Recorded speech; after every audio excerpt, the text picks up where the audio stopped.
Good morning, everyone. Welcome back to INN, and this is your host Aditya speaking, with more news about the U.S. government spending. As of November 14th, Congress has passed a bill ending the longest government shutdown in American history, which lasted 42 days. The House has approved the bill with a 222 to 209 vote, with nearly all Republicans and a few Democrats voting for it. However, it will still take some time for things to get back to normal. Travelers at airports will still experience delays, and the timing of food stamp benefits will vary by state. Going back to the funding bill, the bill aims to fund the government without any significant policy changes or funding cuts to programs. However, the Affordable Care Act subsidies, which were the main issue behind the shutdown, will not receive any more funding. The GOP considers this a victory, with Trump even saying, quotes, "We're sending a clear message that we will never give in to extortion, because that's what it was, and the Democrats tried to extort our country," end quotes. Now we have Arik, a representative for the Democratic Party, on air to discuss more about the shutdown. Let's welcome Arik into the studio. Thank you for having me on air. I'll get this started. Quite frankly, House Democrats are cowards. Repeatedly, we've caved to Republican demands while they tread all over us, and now Affordable Care Act subsidies are now at risk with healthcare hikes likely incoming very soon. 8 Democrats caved into Republicans holding SNAP funding hostage and refusing to pay out, even when ordered to by federal judges. They could not work out things while innocent families suffered. Republicans want all of our money to go to corporations while our welfare programs are cut. Under King v. Burwell, our ACA subsidies were upheld in 2015 and kept affordable for our working class. Those same subsidies are now at risk. Republicans say they will vote on this year, but how much time do we have left? We hardly have 2 months left in this year.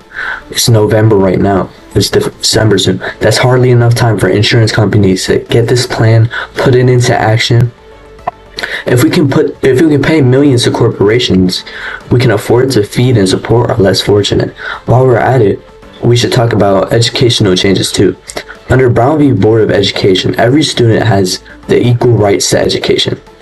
Recent policy changing and fundings affect how students learn. Let's take Texas for example. The TEA, the Texas Education Agency, has started taking over school districts such as Houston ISD if they don't come up to standards. One school not coming up to standards, the district can get taken over.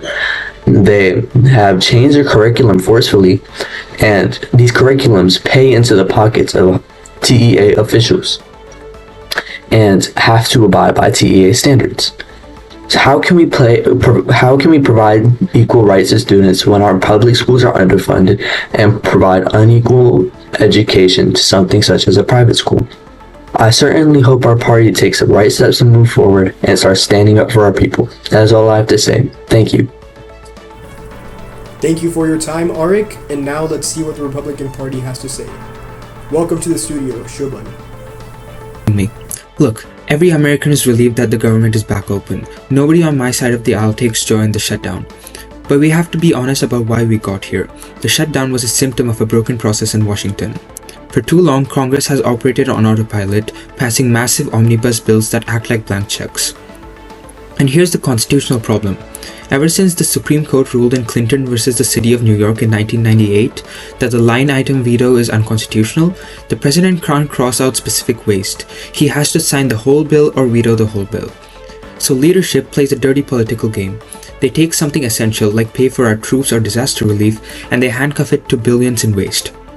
Like for example, sending billions overseas or to expand the IRS or subsidies for green energy products that don't really work. And here's the trap.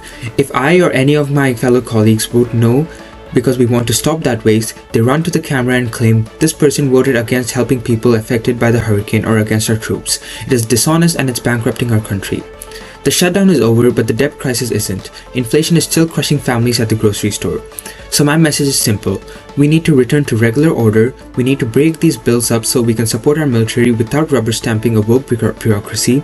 And I'm ready to work across the aisle, but I'm done playing this game with the American taxpayers' money. Once again, thank you for having me on.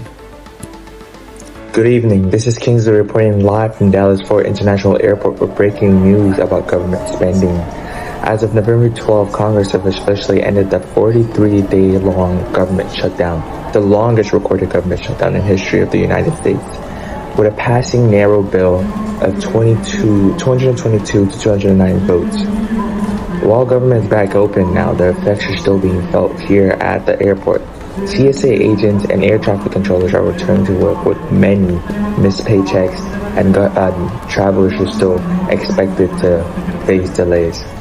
The bill keeps governments funded without major cuts, but Affordable Healthcare Act subsides the main issue behind the shutdown will not receive new funding.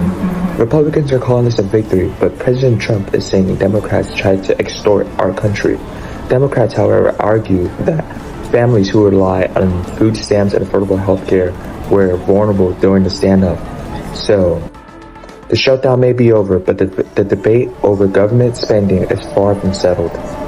From airports to grocery stores, Americans are still feeling the ripple effects of the Washington gridlock.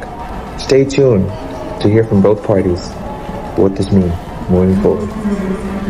Thank you, Kingsley, for the insights. Stay tuned with INN for the next chapter of our government. And thank you so much for watching. We hope to see you again for our next episode tomorrow.